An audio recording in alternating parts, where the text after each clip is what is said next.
Pour personnaliser simplement l'aspect de mon site, je vais utiliser le module Gérer l'aspect de mon site. Ajouter un nouveau style en cliquant sur le bouton plus. Vous pouvez renommer ce style pour le retrouver plus facilement. Pour démarrer la personnalisation, il nous suffit de cliquer sur le bouton Modifier. Vous trouverez de petites précisions en cliquant sur le point d'interrogation de chaque partie. Nous allons démarrer simplement en choisissant l'onglet Modèle prédéfini qui me permet de choisir parmi une série d'interfaces génériques ici classées par couleur. Nous allons maintenant choisir celle qui nous convient et cliquer sur le bouton suivant qui nous conduit à l'étape qui nous permet de choisir une police web générale pour l'ensemble du site ainsi que la disposition des blocs additionnels.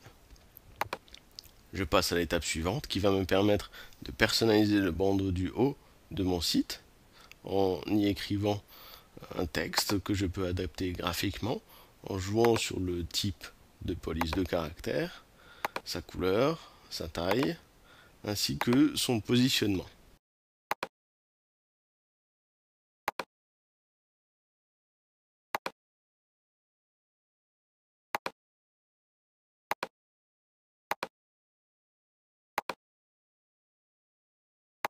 L'étape suivante concerne la configuration de mon menu, me permettant de choisir parmi quelques polices ainsi que la couleur des liens du menu et leur apparence. Nous arrivons maintenant à la configuration du pied de page, dans lequel je peux par exemple mettre un lien vers un autre site, mes coordonnées, un copyright ou toute information nécessaire. Le pied de page sera visible sur l'ensemble des pages de mon site internet.